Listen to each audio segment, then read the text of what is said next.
might as well rock and roll.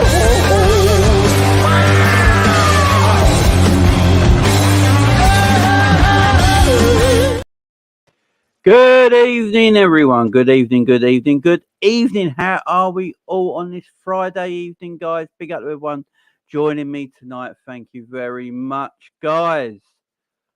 Oh man, we have got stuff to talk about. We have got a lot to talk about today. As you can see in the title, I have put Liverpool should buy Barella from Inter Milan. I know people are confused by this because only the other day I said I don't rate Barella as highly as most people do. So now people are a bit confused. I see it in the chat already. Like, Jay, you don't know what's going on here. Look, I'm going to talk what I mean by the title, okay, guys? I'm going to talk about what I mean. Are FSG ambitious enough? Now, I asked a couple of questions on Twitter the other day about ambition. What is ambition in spending? You know, what is ambition on spending? You know, so you guys let me know on Twitter the other day. Big up to everyone who answered my chat on Twitter. I do appreciate it. So I'm coming to thinking now. You know, are FSG ambitious enough? Are we doing enough in transfer markets? Are we buying the right kind of players? Who's to blame? Is FSG actually in the wrong? Full stop. So that's what we're going to chat about today. And yeah, and what I want to talk about first, quickly, guys, is about another YouTuber. Yeah, just want to mention this quickly. Yeah, so Stephen Statman Stubbs. Yeah, he did a video yesterday. No, I'm not going to come out and diss anyone here. This ain't a diss or anything. I'm not inside. Like, so Steve come out yesterday. Statman Stubbs come out yesterday. Basically said he looks like he's going to quit YouTube, which is a shame. Look, we know there's things that's happened with Stephen and his channel, and you know people around Stephen and all this. We all know what's gone on. Yeah, I've said my stuff. You know, other people have said their stuff. I'm not going to talk about other people. It's not my place to. But I've said stuff and all that, and I've apologised to him and stuff like that. And everything's fine. But unfortunately, he looks like he's going to quit his channel, which is a shame. You know, YouTube is hard. You know, YouTube is difficult. If you're going to dedicate yourself to YouTube and really try and make a success of it, you know, you are going to go through a lot of shit sometimes. You know, fortunately, I'm quite lucky because you guys are great. My community in this channel is fantastic. So I don't get a lot of hate, but when I get hate sometimes, you just got to learn to ignore it, have a laugh with it, shake it off and stuff like that.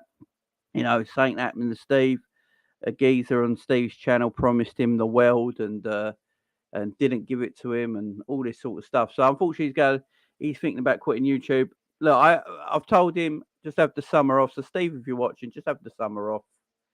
You know, and chill out, enjoy the family, enjoy the wife, enjoy the summer, and then think about coming back into the summer. But it's a difficult thing to do. It is a difficult thing to do, and that's just not Steve. It's anyone. You know, YouTube is a struggle. It's a grind.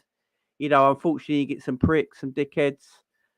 You just got to learn to deal with them sort of people. The more successful you get, it's as simple as that. And yeah, as I say, I've had my things with Steve. I've accused him of something before and apologised for it, so it's all good. But you know, I don't want to see people, you know, quitting what they want to do. You know, just try. You know, have the summer off. Don't worry about competing with other people as well. This is a thing. Don't worry about other YouTubers. Don't look at other YouTubers and look at the numbers people have got and the views they're pulling in and whatever they're pulling in and try and compete with them. Just don't. Do it for fun, because as soon as you start trying to compete with people for numbers, for views, for likes, you won't enjoy it anymore. And you're just doing it for the numbers, for the algorithm. You know, I do YouTube because I enjoy it. I do it because of my wonderful community on this channel, for all the great people in the live chat right now, in my live chat right now. And I have John, Captain Sal Hamza, Stephen, you know, we know, AD, how you doing? Redbird, Footy Boy, how you doing?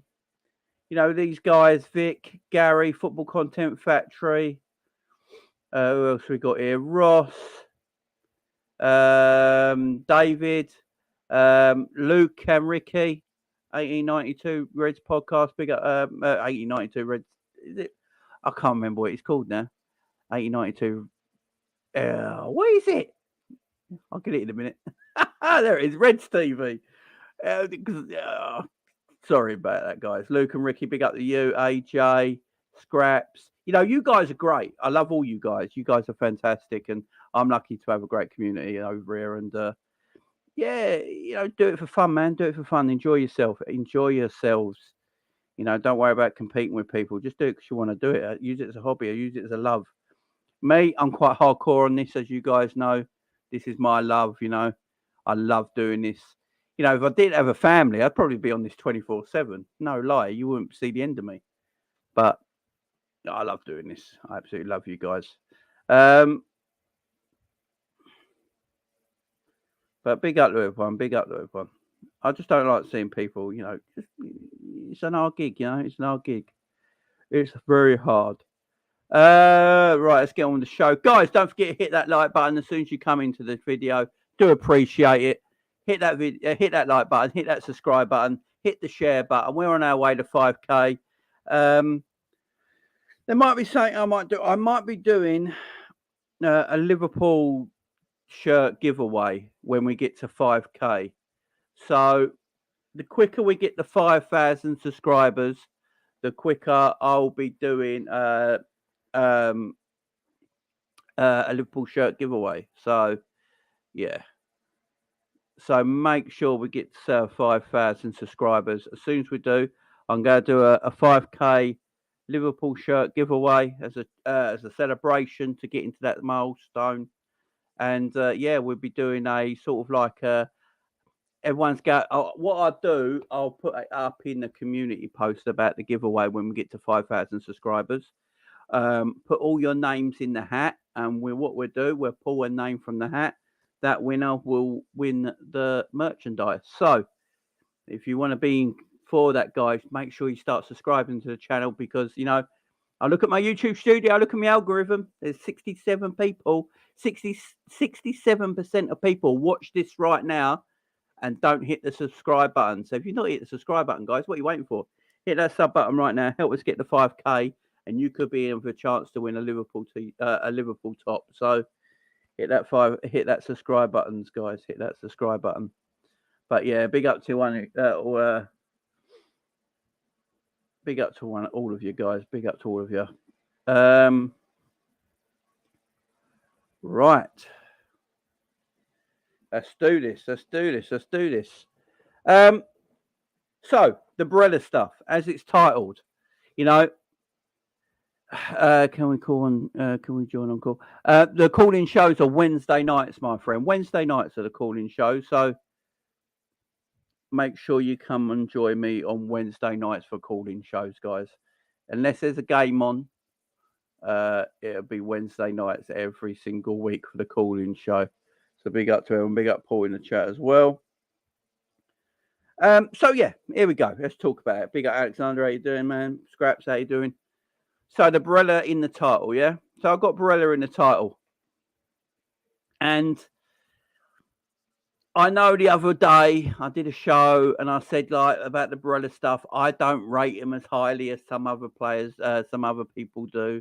You know, I got criticised for it. I don't give a shit. I got criticised for the Barella stuff. I don't care. It's just my opinion. I don't rate him as highly as other people do.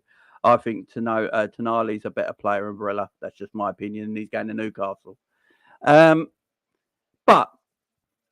when I spoke to you guys on Twitter the other day, when I asked that question about ambition, you know, and you guys answered it, and you gave me great answers as well. And, you know, no one was insulting, gave great answers. You gave me some room to think about it, you know.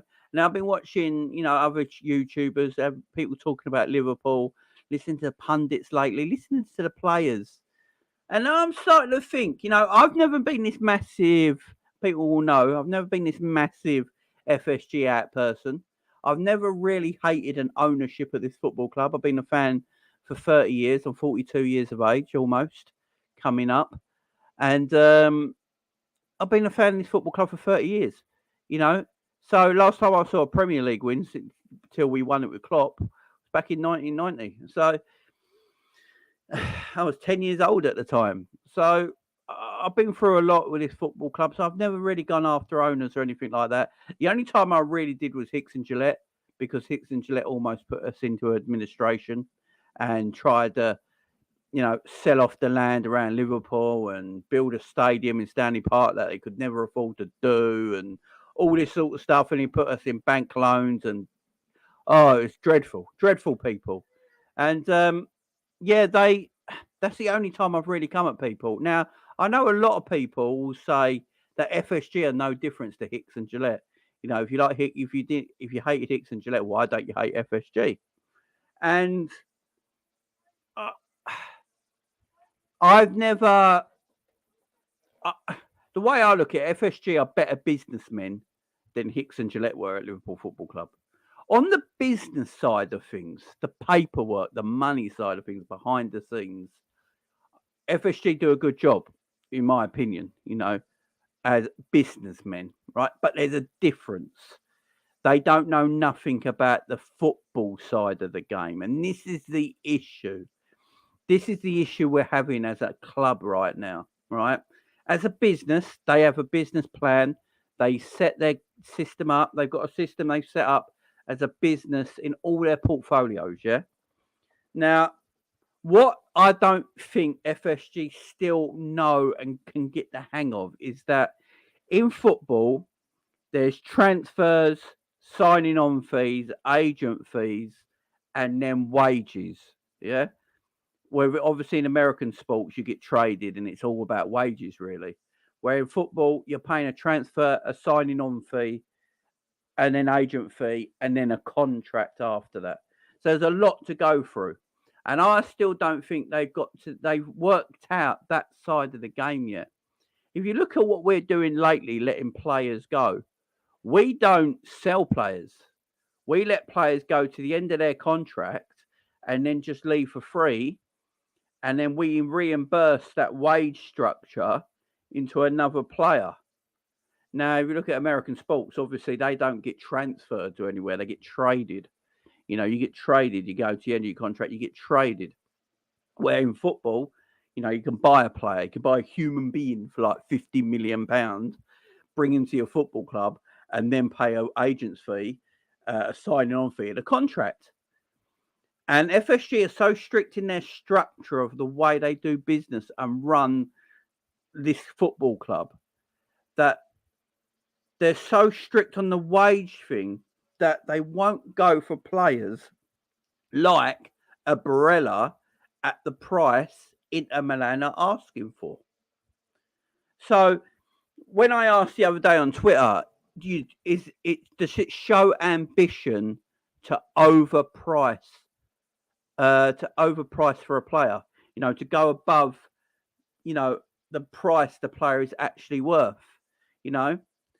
And some of you said in my Twitter question, yeah, it is. It does show ambition, because sometimes you've just got to put in the extra few quid if you really want that footballer. If you desperately want that footballer, sometimes you've just got to put the extra few quid in and overpay for a player is not quite worth what you're paying for. And that's what you need to do. And that's what a lot of people said to me in the chat on my Twitter. So I've been thinking about it. So let's look at Barella. Let's look at the instance for Barella. Barella is what? People are quoting 70 million for Barella right now. Now, Inter Milan are going to be looking at Declan Rice, the factor in England, with Declan Rice. Declan Rice is wanted by Man United. He's wanted by Manchester City right now. He's desperately wanted by Arsenal. And Bayern Munich even came sniffing. So he's got big clubs around Declan Rice. Inter Milan will look at it and go, look, if Declan Rice is worth around that sort of money, what people at West Ham are asking for, 100 million, Inter Milan will go look at it and go, you can't have Barella for cheap. Tchouaméni, look, apparently Liverpool put in a bid of 55 million euros for Tchouaméni. Now, apparently he got laughed out of the building because 55 million in the way it works out euros a pound at the moment is about 49 million quid. That's a joke.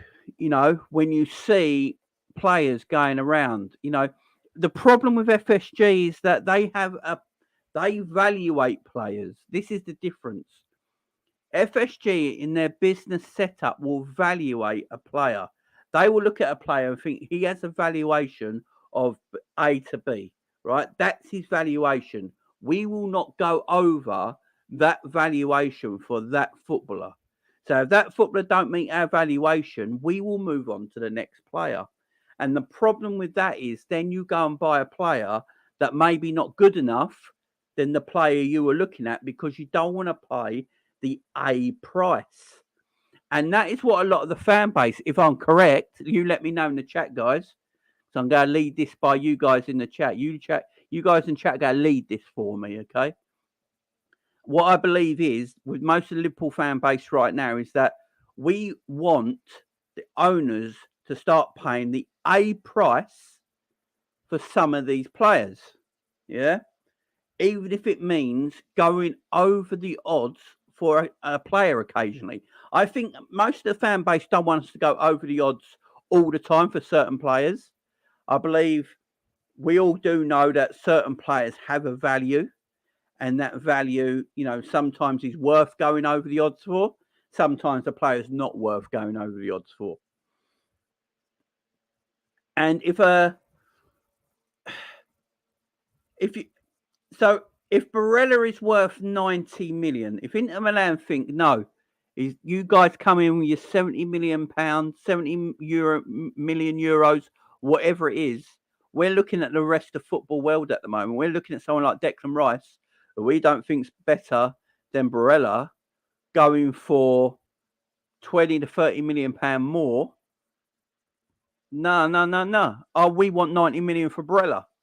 Now, where Liverpool will come in, Liverpool will evaluate Barella and go, in our opinion, as a football club, we value Barella between the 50 to 60 million mark. Right? I know that's what Liverpool will look at him at. Liverpool will value Barella. They will look at him as a player, what he gives, his age, what he'll give us in midfield, what ability he's got, and all that. Liverpool will look at him and go, we value him between that 60 million tops, 60 million high end. That is what he is. Low end 50, high end 60 million. And that's the issue, because Inter Milan are never going to budge on that. Inter Milan are not going to go, your highest valuation for our star player is 60 million. They'll laugh us out of the building. Where someone will come along and go, here's 90 million for Barella. We're doing a structured deal, Bill. We're doing a structured bid. Here's the player. 90 million is your valuation for him. All right, let's talk about it. We'll go low ball 80 to 90. We'll find ourselves somewhere in the middle between 80 and 90, yeah? Structured bid, that's what we want to pay for Barella. And it'll get bought. And then Liverpool fans, we all get upset and go, right, Barella just went for money we all know he was going to go for, but our club evaluate him at a lower price. And that's the issue. Am I correct in what I'm saying, guys? Let me know in the chat right now. Let me know in the chat right now, am I correct with what I'm saying? Because I'm trying to get to terms with everyone now and understand how everyone feels about this. So let me know in the chat if that's what you agree with. If you're a Liverpool fan and you're not making a stand FSG out, we continue to sink. We need wealthy owners who loves and invest it in our club. Big up Dark Shinobi One, is that? Big up Bruno. We are just a laughing stock.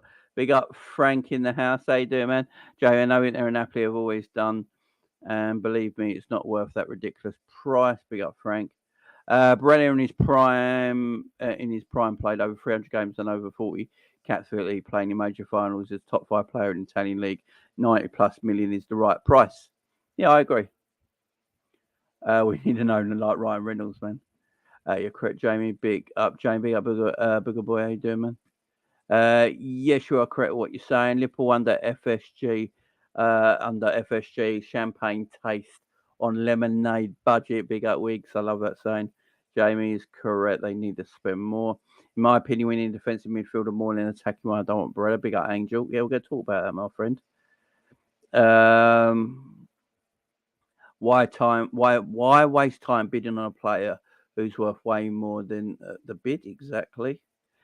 Big up John. It's not just Barella, Jamie. They've done the same with Chouameni. Yeah, big up, man. Other clubs run on a high debt model. LFC try to keep their debt low, if I'm not mistaken. Yeah, I mean, they do. They do. They try and keep it as yeah, they do. They try and keep it as low, their debts as low as they can. But their debt is all about manageable debt. That's what FSG are about. So if you look at the football club right now, you know, they took a loan out against the club to build the stand on the Annie Road end, yeah? To build up the Annie Road end. Now, I like that Anfield's being built up. Don't get me wrong. I'm glad we didn't move stadiums. Anfield's special. You're never going to be able to recoup what you get at Anfield. It's special, yeah. If you put that in a big park, open spaces, you're not going to get the same stadium. It's not going to feel the same. So I'm glad they stayed at Anfield and are building it up, and it's going to be 61,000 next season. So that's great. That's great. But they used the club money to do it and took the loan and to pay that back to the club. And the problem is, because they've done that, that goes on costs on the club. So when the books come out in April, every April the books come out and you can publicly see what Liverpool make and what they spend in the 12-month period, yeah. And you look at all the costs, and Liverpool only making £15 million profit when they were the third highest revenue club in world football, only behind Real Madrid and Man City. Yeah, Real Madrid and Man City. We made the third most commercial revenue in world football, and we only have £15 million profit. The reason is because the loans taken out of the club have got to be paid back. So because of that, that's the issue right there. And they've left us 2 or 3 transfer windows short. This is the issue. Because we could have spent another 40 to 50 million every transfer window the last 3 years if they didn't do that. And they've admitted it themselves. It's come out, and I think David Lynch, big up David Lynch, I think he reported on this and said like it has cost them basically a player every transfer window, you know. And that's not good. No, I've always said it. I'd rather have the best squad in world football over the best stadium in world football. Easily. Because the stadium will follow. You know, you look at Tottenham Hotspur right now. Tottenham Hotspur have got one of the best stadiums, if not the best looking stadium in world football, yeah? But they got a toilet team. Yeah, their squad's toilet, yeah? Because all the money generated has gone into that stadium, and everything's got to be paid back in that stadium. And, you know, and it's not going into the squad. Arsenal suffered for years. When they left Highbury and went to the Emirates, they suffered for years because they had to pay back everything into the stadium. Now, I would rather a world-class squad every day of the week. You have a world-class squad, and then after having a world-class squad and keep that success going, winning things, buying a player here, buying a player there. Remember, as Liverpool fans, we're not always asking for the £100 million midfielder, the £100 million striker. We're all quite realistic. We know sometimes the Mbappes of this world and stuff like that are just never going to come. You know, they're going to go to always to your Madrids and stuff like that. So we're not being unrealistic here. But Liverpool could have afforded Jude Bellingham. Liverpool could have afforded Jude Bellingham. You can't tell me that this club over the last few years with the success they've had, Champions League winners, Premier League winners, we almost won a quadruple not too long ago. You know, we was on top of the world, challenging City constantly. 3 Champions League finals in 5 years. How the hell have you only made £15 million profit in all that time? You can't tell me we couldn't afford a Jude Bellingham. Now, I've gone back and looked at it because I've always sort of protected FSG a little bit. But I don't think I'm going to no more. because something don't smell right to me. Something don't smell right to me at all. Big up Solo. Something's not smelling right. You know, something don't smell too right to me. Look, I'm up. Stadium repairs can be maintained through the whole time. I see Weeno's chat there. Big up Weeno, you're a good man. But stadium repairs and making sure the stadium stays fresh and stuff like that and looking good, you know, shouldn't cost the earth. Building new stands and all that, I get it. I do get it. But it's put us back a few years in building this side. And that's the issue with me. That it's starting to have an effect now. It really is starting to have an effect. Look, with Jurgen Klopp, I've never been.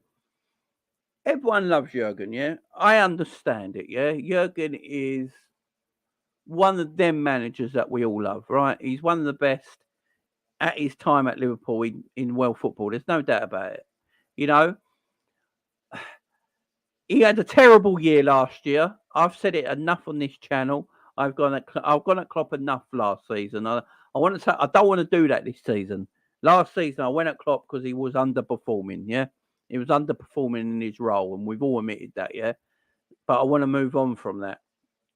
But when your manager, Jurgen Klopp, who is one of the top managers in Europe at the time, is asked and has done everything for the football club. He's brought the Premier League, he's brought the Champions League, won every trophy he can. He's won every single trophy apart from the Europa League, I think. You know, he's pretty much won every trophy going at the Liverpool Football Club. He's made the club a lot of money. And when he looks at it and thinks, look, I've made you all this money, yeah?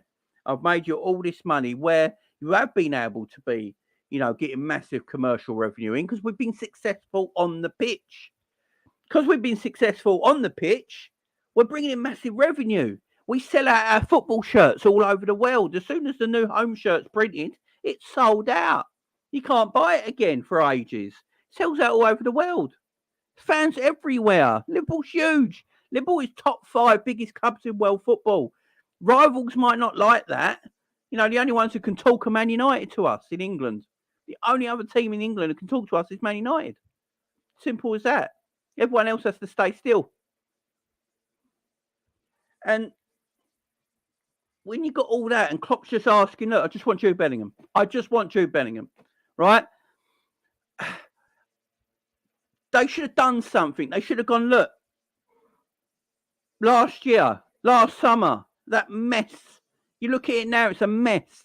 Last summer's gone. It's a mess. Every player we got last summer, apart from Darwin Núñez, has left the football club.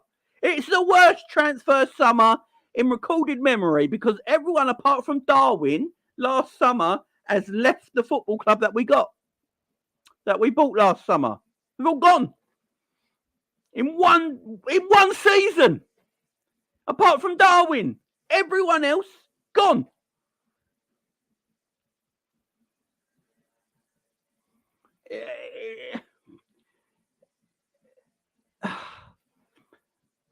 And that's where we stand. And you look at it now and you're thinking, right, you couldn't get Jude. Just be honest with Klopp. Just be on. Don't lie. I'm sick of the lies at the football club because someone's lying. Someone is lying. We get reports all the time that, oh, Liverpool go and invest. Liverpool go and invest. Right, I've said this and I'm going to say it again. In my opinion, if we get investment, right, in this football club and the investor comes in and puts in loads of money into our football club for us to buy players and our owners still don't put their hands in their pockets, it's a form of cheating. I've said it about the Saudi stuff that's going on with Chelsea at the moment, and I'll be true to my own football club. If my owners are not going to improve my football club by putting their hands in their pockets and using their cash, but they go ask their rich mates to come in and expect them to use their money to put into our club, for me, that's a form of cheating. Because you shouldn't be an owner if you can't afford to spend your own money. If in my opinion, you shouldn't be an owner if you can't afford to spend your money. It's as simple as that. It's as simple as that. Don't own our football club if you can't afford to run us. Don't go and get your mates who have got billions of dollars to come in and then spend their money because they're not our owners. Well, they're going to take a 10% share of the football club and just give you like a few hundred million to spend on players. Oh, here, Klopp, here's 300 million. You know, how did we find that 300 million? Oh, it's my mate Barry. Yeah, my mate Barry from New York. Yeah, he's a billionaire and he invested 10% into the football club, and you can use that money now for transfers. Go for it. I'll be like, hang on.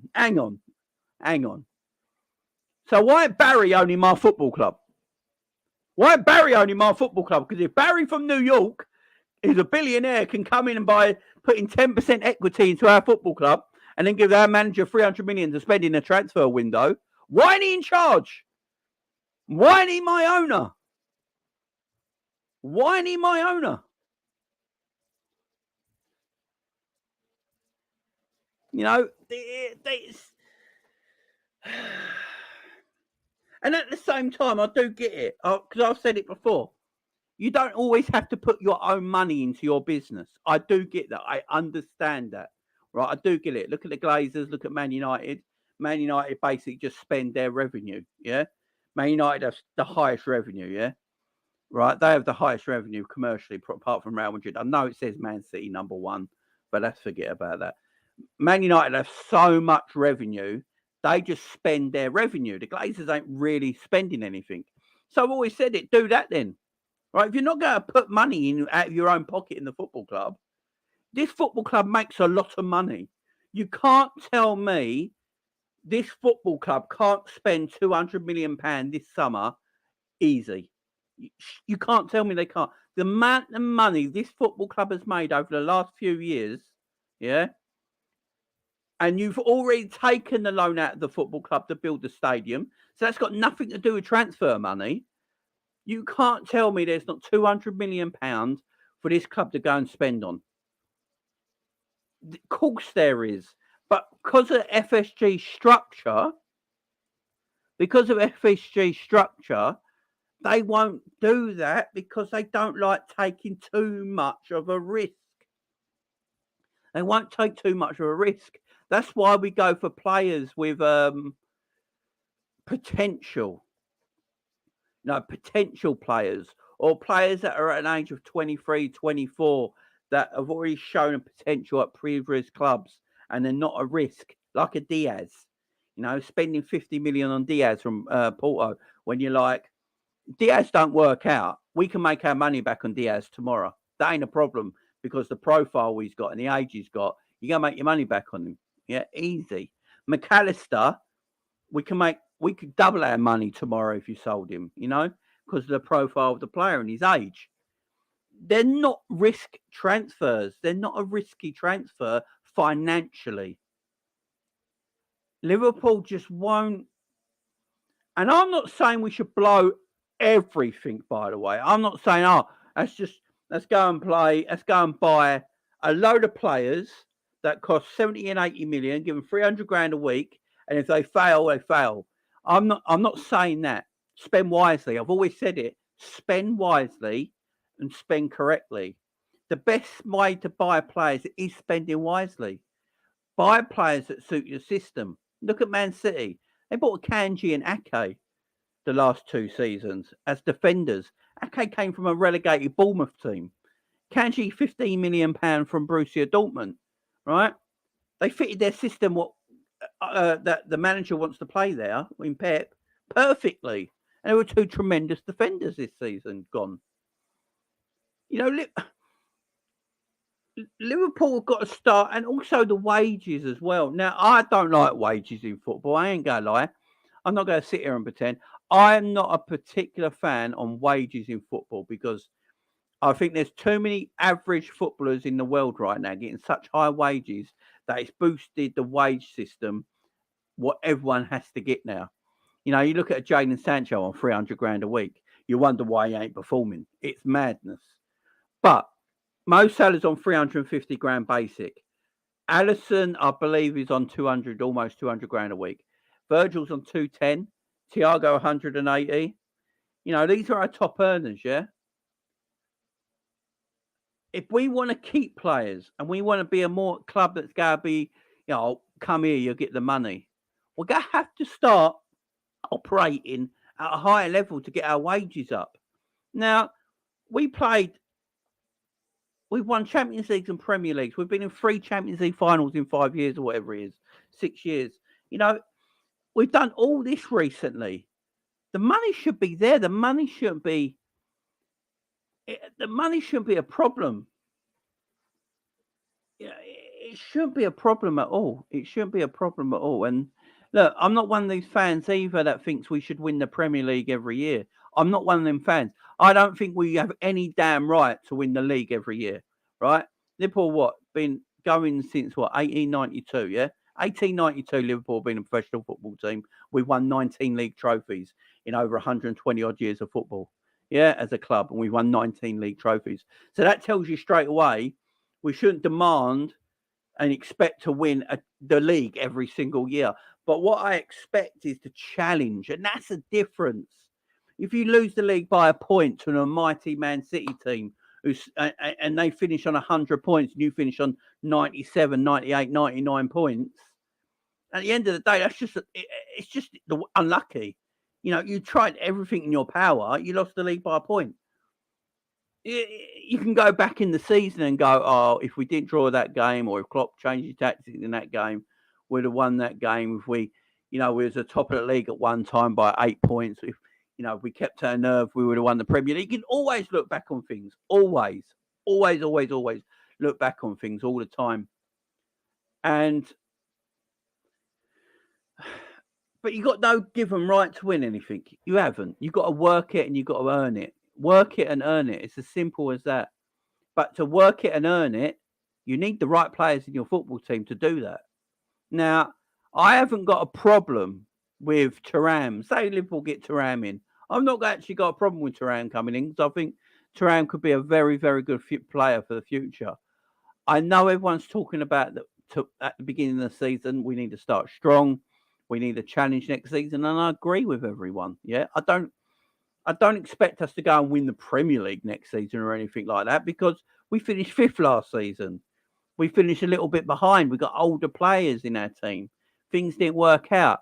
So I'm not going to sit here and go, oh, we should win the title, but we should challenge.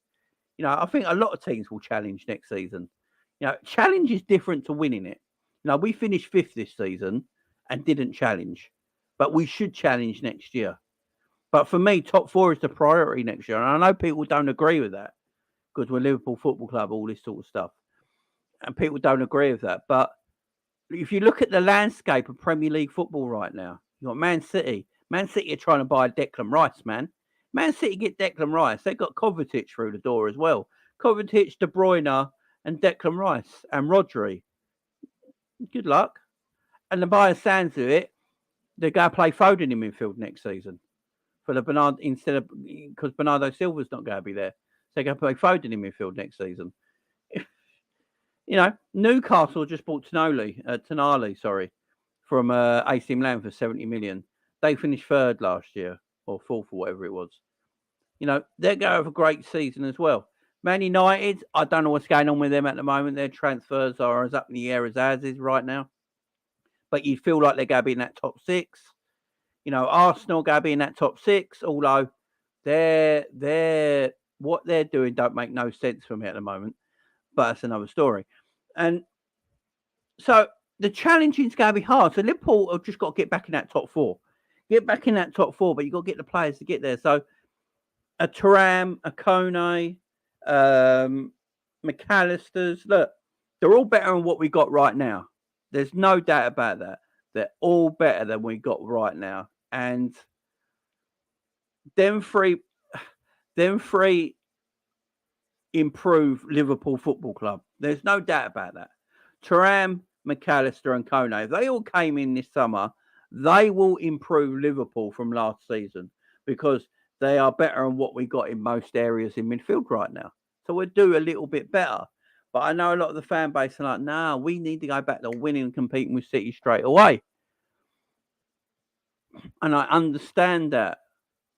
But our owners are not going to show that same ambition us as fans want.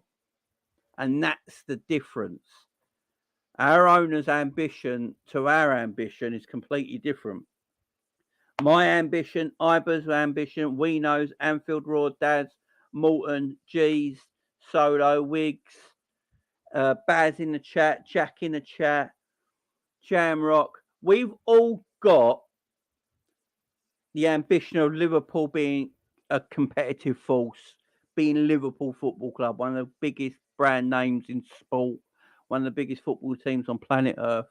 We all got that ambition of wanting to get back to the top and competing with City straight away. But can we say deep down in our gut that the owners have the same ambition? Do they have the same ambition? And that's the difference. Is their ambition just to make Liverpool a force money-wise, revenue-wise, and commercially-wise? Because we've already heard from, I can't remember his name. He's one of the members of the board on FSG, on Liverpool's board. He's one of the directors or something like that at Liverpool. I can't remember his name. But he came out in an interview at the end of last season and said the main objective in FSG's eyes in Liverpool Football Club is revenue and commercial revenue and building that as high as possible. So that's why Liverpool finishing in the top four every single year to them is success, because top four is where all the commercial revenue is. Champions League football is where all the revenue is. It's where, as soon as you're in the Champions League, you get better advertisements, you get better commercial, you get better sponsorships. You know, you get more eyes on your product because you're playing the most elite football in Europe. You know, all them things, you get all that. As soon as you drop down a peg, well, do you remember when we were sponsored by Adidas?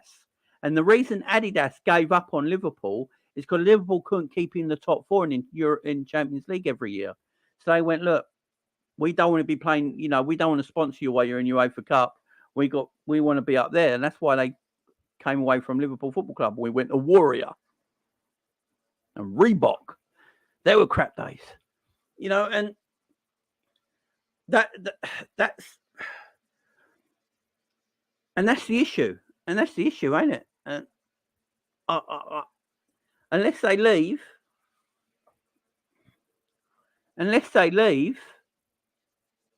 what are we going to do? What are we going to do? Now, if they started investing all of a sudden and go, right, we're making more money, here's more money, here we'll go, here's more cash here, I'll probably be all right. Literally, if they started to match my ambition and your guys' ambition on the pitch, I'd probably be all right with them. I ain't going to lie. If they started going, right, you want a Bellingham, you want a Barella, Klopp, you want that, you want a Tchouaméni, all right, here we go, we'll go and get you that. We can't really afford to get you much more, but he's your A-star player. He's your superstar player.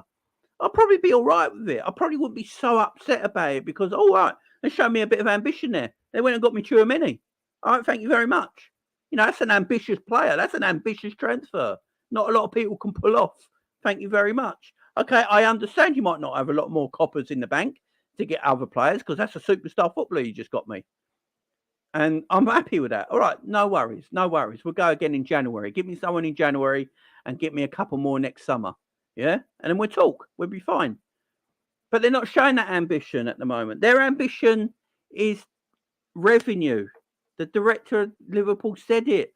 Revenue, commercial revenue. Now, Daniel Levy at Tottenham is about the same thing. It's about revenue, commercial revenue. The only reason Tottenham are considered a top 6 football club is because the money they generate. That is all. That is why they're regarded as a top 6 football club. Look, I'm 41 years old. There's some of you in the chat the same age as me or a little bit older will know, growing up as a kid, that Tottenham were a nothing side. They were a mid-table team that won the occasional FA Cup here and there. They weren't a big side. They weren't a ginormous team. You know, they were just Tottenham. They were just that team that were in the league. Good London side, sometimes finished top 6, top 8, top 5. But weren't nothing like amazing. But the revenue they brought in because of Daniel Levy made them a top 6 side. That's why they're regarded as a top 6. And that's my... Yeah, exactly. Scraps. Like Casado, look. Why ain't Liverpool interested in Caicedo? You can't tell. Look, this is another thing as well with Jurgen Klopp, right? Because I don't know where I stand on everything, yeah? Right? I get told all the time that Jurgen Klopp wants these players, and I get told, and then I hear another story saying Jurgen didn't want them players, he wanted them players. Right, if we go with the Jurgen Klopp FSG thing right now, let's talk about the Jurgen Klopp FSG. So I think we do have to put I think we have to put both together at this moment in time, yeah? Let's just put both together at this moment in time and chat about it. Right, before I chat about Jurgen Klopp, guys, because I have to put a warning out there, right? I'm going to be talking about Jurgen Klopp. I might talk about Jurgen Klopp in a light that might make you upset. You know, the Kloppites out there, the Klopp virgins, yeah? They will come at you if you mention anything bad about Jurgen Klopp. Right, so that's a trigger warning for everyone right now. Let this be known. I'm not slagging him off. I don't want him sacked. I don't want him to leave the football club or any of that sort of stuff, yeah? I'm just going to talk about him in a way because he's the manager. He's been here for 8 years, you know, and FSG and him go a bit hand in hand at times. So I'm just going to talk about him. Yeah. So please, guys, don't take offense to anything I'm saying about the Jurgen Klopp. You know, and let's keep it as that. Let's keep it as that. Right. I've got that out of the way with. Because, guys, if I don't say this, I get comments after this video when people go at me. Or you're slagging Klopp off again. Or if Klopp weren't here, we'd be doomed and all that. And I'm like, I know this. But he's not he's not God. You know, he's done wrong. It's just right. It's a kick and you basically saying, hey, look. So what we don't know what Jurgen Klopp likes in a footballer. I'm not still sure what Jurgen Klopp looks for in a footballer, because if you look at his Dortmund team to this Liverpool team, they're night and day of what they do. Yeah. You know, he played with a 10 sometimes. He played with a 10 at Dortmund, yeah? He played with, everyone forgets, he played with Goetze. It was more of an attacking 10, a player that plays behind a striker or can drift out wide. He's an attacking midfielder, right? He played with Goetze. He played with, what's the Japanese, is it a Japanese player that he had? What was his name? He was quite an attacking midfielder as well. I can't remember his name right now. And if you look at his Liverpool team, and at his Liverpool team, so at Liverpool, he says counter pressing is better than playing with a number 10. But he played counter pressing at Borussia Dortmund. It's the same system and style he's played his whole managerial career. You go from Mainz, Dortmund to Liverpool. It's the same system, the same structure, the way he likes to play football. Remember that heavy metal football, that's what he's always known at Mainz, at Liverpool, at Dortmund, all this. Right, but Dortmund he played with a 10. He sometimes played 4-2-3-1, sometimes played 4-3-3, but he always had a midfielder that's quite attacking. And Kagawa, that's it, Kagawa, big up. So he had a Kagawa, he had a Goetze. He always had one of them midfielders who could get forward and get in attacking areas and play off the other two midfielders. Yeah, but he still played counter pressing. At Liverpool, he's tweaked it a little bit with the line a little bit higher and the fullbacks are more attacking. He did have attacking fullbacks at Borussia Dortmund, by the way. He did have attacking fullbacks at Borussia Dortmund. And at Liverpool, he's sort of got the same sort of thing, but they're just a little bit better than what the ones at Dortmund were, especially Trent. So he's got that, so he plays a higher line.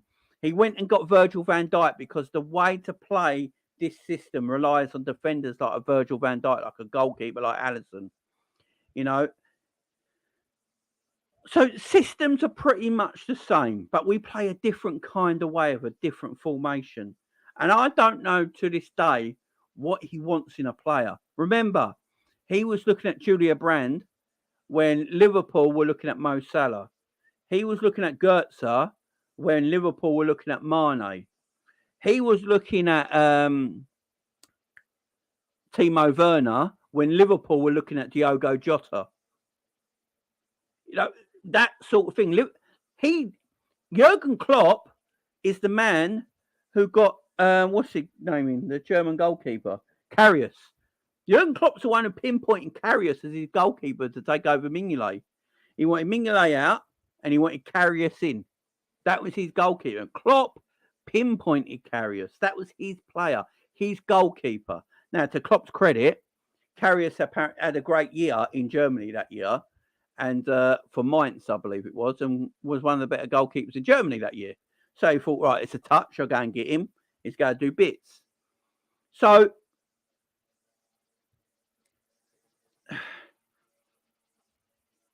that's where I'm coming from with this.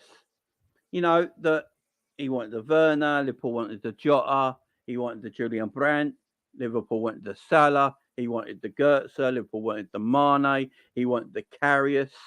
You know, you know, don't forget we also got, who's that defender we got in Klopp's first year? I can't, his name's gone right out of my, Kolka. Remember we got Kolka in from nowhere. You know, weird transfers sometimes. And if he wants to go back to see, Liverpool people fans, sorry guys, I'm getting muddled up here a bit. So I've seen on Twitter and Liverpool fans talking about Jurgen Klopp, right? I'm backing Jurgen Klopp, and rightly so. I'll back Jurgen Klopp still. I am. So trigger warning, guys. I don't want Klopp gone. This is a conversation. I've got to play devil's advocate a little bit because it's you know, I'm talking to you guys. It don't mean I want Klopp gone. Jesus Christ, don't come for me, bloody hell. So what does he want? Does he want an energetic midfield? If Jurgen Klopp wants an energetic midfield that can play the high press with high counter press, winning the ball back high in transition, winning balls back in interception, very mobile in midfield with attacking fullbacks, high line, sweeper goalkeeper, and very good forwards that can defend from the front, keep the ball at the higher end, right? If he wants all that, right, go and get him the players that suit that, right? So if Thuram suits that, go and get it. Got McAllister in. If Kone suits that, go and get Kone. If Barella suits that, go and get Barella. If Bellingham suits that, go and get Bellingham. If Tchouaméni get Tchouaméni. You know, get these players in, right? Because you can't tell me we can't afford these players. It's bollocks. It's just bullshit. And when Klopp, he wanted Tchouaméni, we know for a fact, out of all the midfielders in the last 12 months, I believe Klopp wanted Tchouaméni over everyone. I know everyone will come at me, Klopp wanted Bellingham. I think that was more of a club thing. You know, Barella, because he spoke about in Pep Linders' book a little bit about Klopp and Pep being big admirers of Barella and stuff like that. But I literally do think the midfielder that got away, that Klopp desperately wanted, was Tchouaméni. I really do. He speaks about him a lot. He spoke about him last summer as the midfielder that got away. The midfielder we really wanted went to Real Madrid. I think Jude Bellingham was the second player on that list that if we can't get Tchouaméni, let's get Bellingham. But they must have known that Borussia Dortmund were never going to sell Jude Bellingham when they just sold Haaland that same season. Surely the club can't be that thick. Surely they can't be like, oh, we don't get Tchouaméni, we just get Jude Bellingham. What, the same Jude Bellingham at the same Borussia Dortmund that had just sold Haaland to Man City? You literally think they then let go Jude Bellingham in the same summer and destroy them? Come on. I literally think Tchouaméni was the player he wanted.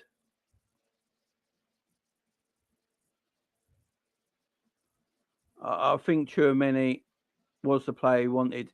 That 6 that can play the 8 sort of role, that half breed that can play that 6 and 8 role. Remember, if you look at the way Klopp played, look at the way I think Klopp wants to play at Liverpool, yeah?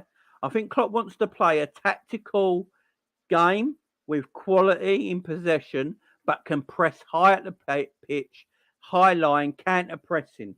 I think that's what Klopp wants to play, and at Liverpool's best, that's what they play at. counter pressing, strangling teams, strangling the opposition in and a half, and then keeping the ball with great possession and great mobility in the midfield. Right? I think that's what Klopp wanted, and I think he saw Tchouaméni as part of that. I think he could see that Fabinho's on his way out, and he wanted that Tchouaméni, that half-breed who can play 6 and 8. You look at Liverpool at their best: Henderson, Wijnaldum, and Fabinho. Henderson, Wijnaldum, and Fabinho. If you look at the way Liverpool played in them 2 years, when we was at the peak of our powers, arguably the best team in Europe, at that time, when we won Champions League and then Premier League in them 2 seasons, yeah, they were our 3 midfielders. They were the 3 main guys, right? And they all played that 6 and 8 half-breed way of playing. Henderson could defend and move across the right-hand side to cover for Trent, get in defensive areas. Gini could run centrally, run down the left, overlap if he needed to, underlap. Also, he was very good at defending, coming back into his own half, winning balls back, covering the runs as well. Remember, we don't cut out the passing channels anymore. Well, look at the way players get back. Yeah, we run back, but we run back into a position. We don't run back into a channel where we cut out the passing lanes. Gini and Henderson used to do that all the time. And then Fabinho at the 6, at the lone 6, was tremendous at that time. There's no doubt about it. As much as I think Fabinho's fallen off now, and a lot of us do, back then when we won the Premier League and Champions League, Fabinho was at the height of his powers. He was great. And he was holding that 6 role. And then Henderson and Gini would be either one will go, one will stay, one will go, one will stay. Cover wide, cover fullback areas. Tremendous. And then they could push up the pitch they wanted to. And also they had quality to keep hold of the ball and keep the ball moving. Gini was excellent under the press. He was very press resilient. He could handle the press. Henderson, as much as people slag him off like I am at this moment in time, he was much better under the press a few years ago. He could keep the ball moving. I don't mind passing it sideways and sideways. As long as you've got another midfielder that can keep the ball moving forward, that's fine. That all worked back then. And if you're looking at the way the players we're looking for now, I think Klopp wants to go back to that. And I think he saw Tchouaméni as perfect for that role to play alongside Fabinho. I think that's what Klopp looked at. I think he looked, if I can get Tchouaméni in, play him alongside Fabinho, and then give Thiago that little bit of freedom in midfield, would be cooking. I literally think that's what Klopp was looking at. That's last summer. Tchouaméni, Fabinho, and Thiago with that little bit more freedom, and that would be his midfield 3.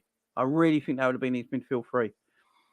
And then you got Henderson around and players like that who can come off the bench, and Naby Keita at the time, Oxlade-Chamberlain, things like that come off the bench and give a bit of energy in midfield. I think that's what he wanted. And then when he couldn't get that, the Bellingham rumours started. And I think Liverpool tried to get Jude Bellingham last summer. Borussia Dortmund told him, no, he ain't for sale. We just sold Haaland. Are you mad?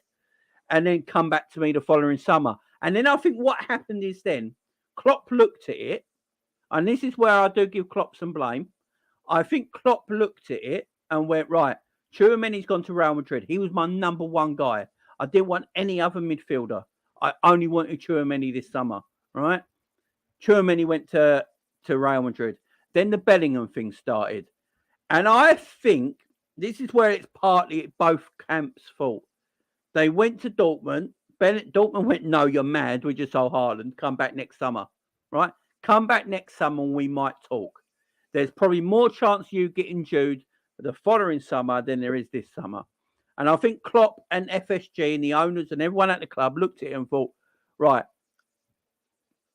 is there any other midfielder out there that we can feasibly buy this summer? And then we all know Jurgen gave his famous speech on the Anfield Wrap about the players, and he mentioned everyone in midfield. Who can I get better that improves this? And blah-de-blah and blah-de-blah. And then it all went wrong. The start of the season was terrible. Klopp then came out and said, I made a mistake. I made a mistake. We needed to get a midfielder in. We're now going to do everything in our power to get a midfielder in, right? So Klopp, I think Klopp was then, right? This is where I go on the owners now. So everyone's supporting Jurgen. Chill. This is where I go on the owners. So take a time out. Don't get in them comments too quick. This is when I look at the owners now. I think Klopp went to the owners. Right. I was wrong. We need a midfielder desperately. So this season don't go down the pan. You need to get me a midfielder now. So the owners are looking at it and thinking, right, there's a week left of the transfer window. What do I do?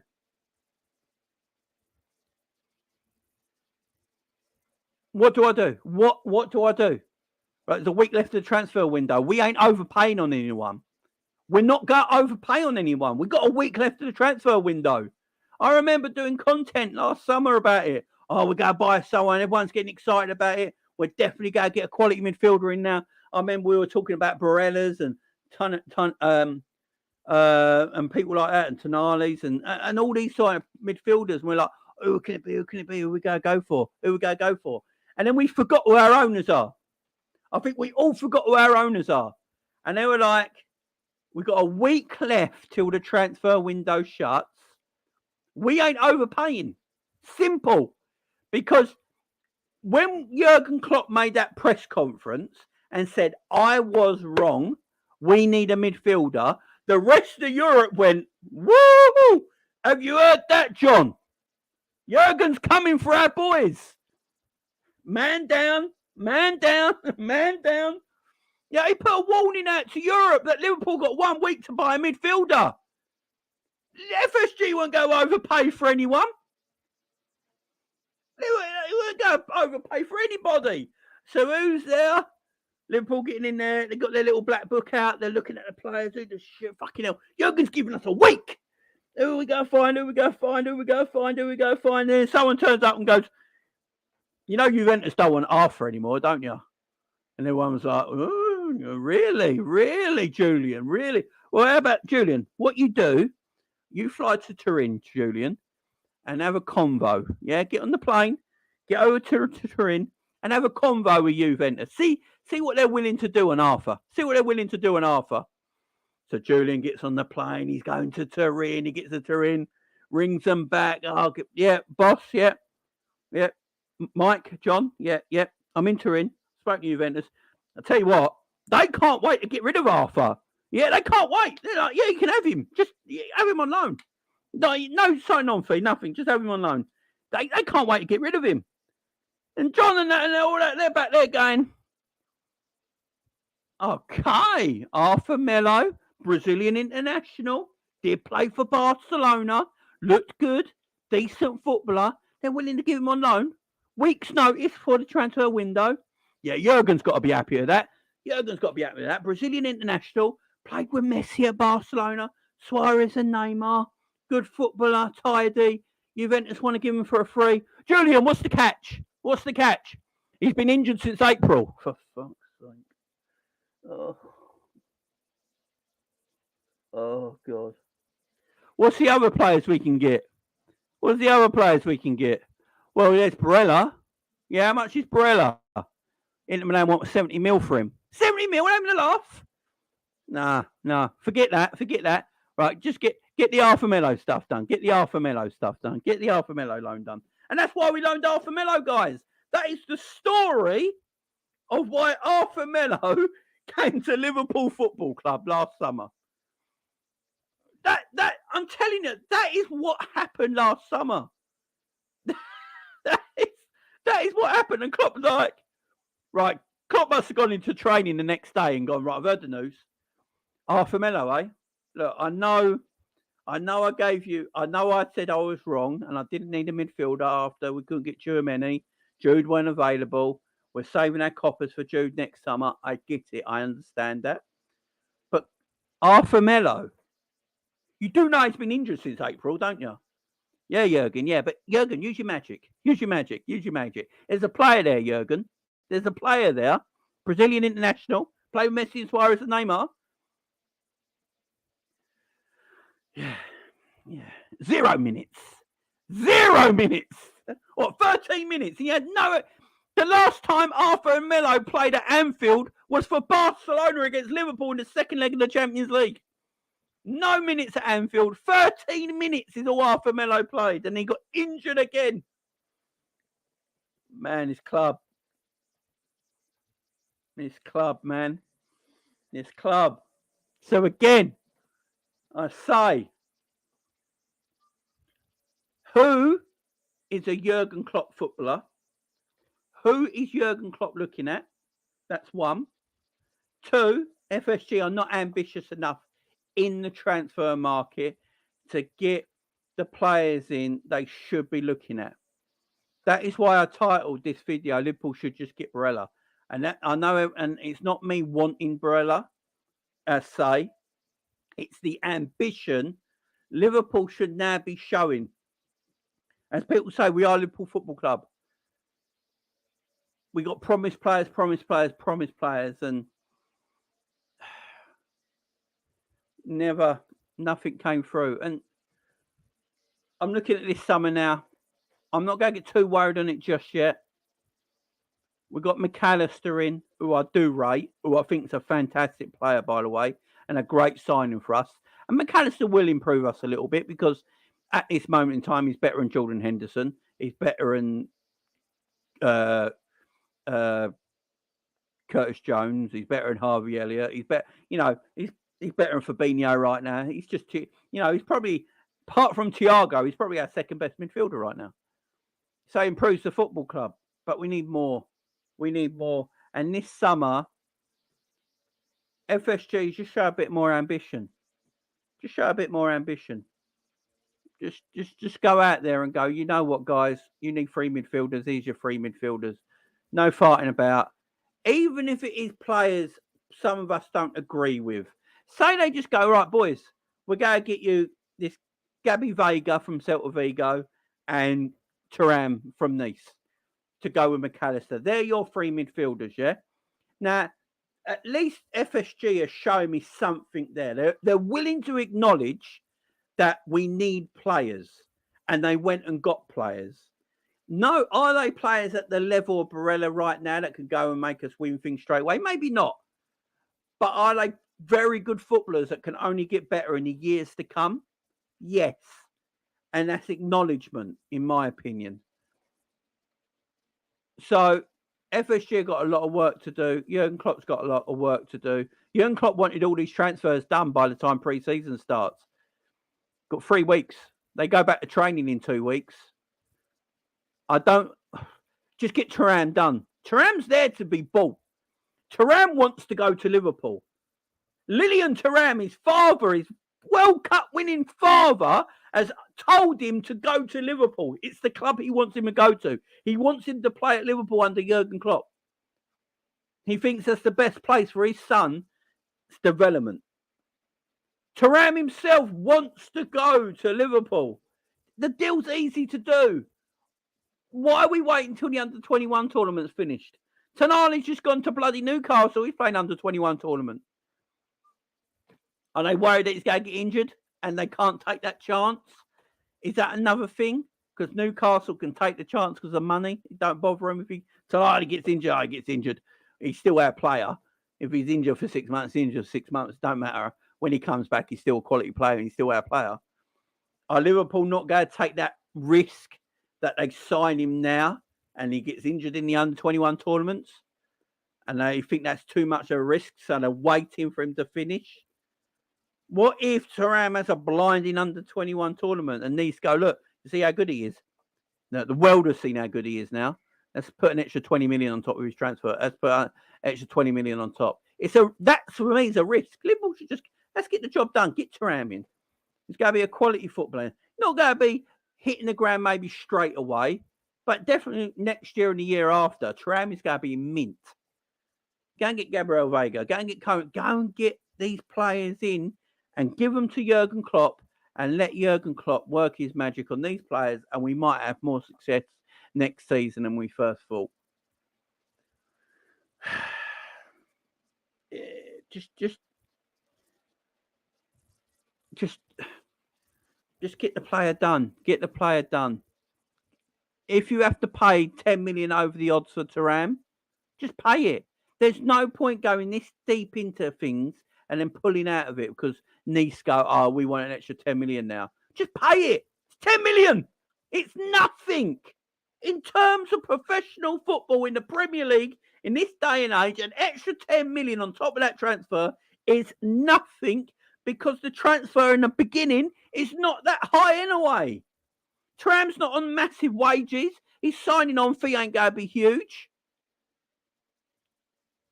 So an extra 10 million on a transfer is not really that big. Just do it. Get the guy in. He might not be everyone's first choice, and I understand that, and I agree with people. But just get the player in because we can see he's a very good footballer that's only going to be even better in the years to come. Imagine Thuram and McAllister in our midfield next season. That's much better than what we had last season. So it improves us a little bit. Yeah, not straight away. Maybe we don't compete with City next season, but we get in top four. Maybe you win a cup and all that. Great. Then the following year, we're like, right, Thuram and McAllister have had a year at Liverpool now. They're even better the following year. And then we look back at it and go, well, that's great business. They did well there. Pull your socks off, man. Pull your socks up and just get the players done. Get the players in. Get the players in. Get the players in. Get the players in. And like Jamrock saying, look, Klopp's not a miracle worker, but I do believe he's a very good coach and a top draw manager. And giving very good footballers and a very good coach will get something out of them very good footballers, in my opinion. And just go from there. Just go from there.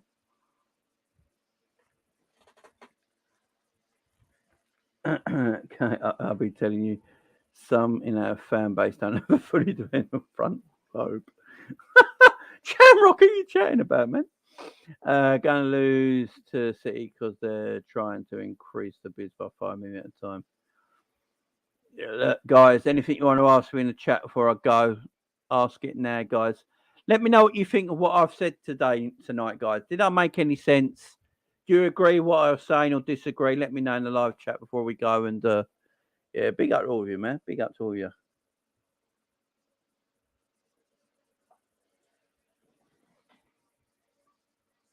Maverick, Liverpool categorically could not afford Jude Bellingham. One, they left it too late.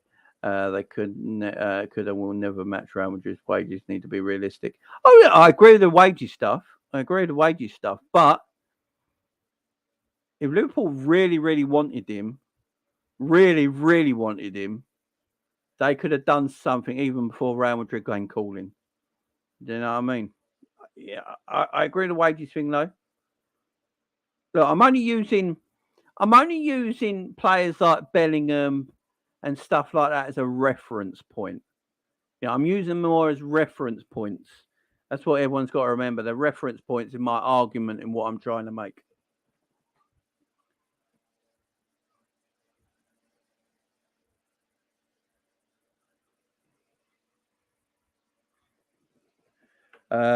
Big up Jamrock, my man. Jamie, you do your best to relay information, but some of the information you read is poor sourcing. Fair enough. I can only go what I read, my friend. I can only go on what I read, my friend. You know that. Big up, guys. Guys, that is it from me today. Big up to you. Enjoy the rest of your Friday night. I think Coppish should go beyond, so make sure you guys go over there and watch Coppish. Don't forget to hit that like button, guys. I would appreciate it. Go and smash the likes up. We're on 102 likes. Big up to you guys. Much love. Guys, I'll be back tomorrow, 12 o'clock Saturday lunchtime. Make sure you tune in. 12 o'clock Saturday lunchtime. We're going to have a nice video. We're going to talk about Carvalho leaving to RB Leipzig. Other transfer news in there as well. I'm going to be talking about Kone. I want him to be Liverpool's number 6 next season. And we'll talk other things as well. So make sure you're tuning in tomorrow, guys. 12 p.m. your Saturday lunchtime. Big up to all of you. Big up to everyone in chat. Thank you very much. Appreciated. And I'll see you tomorrow, guys. Big up. Enjoy the rest of your night. Bye-bye for now.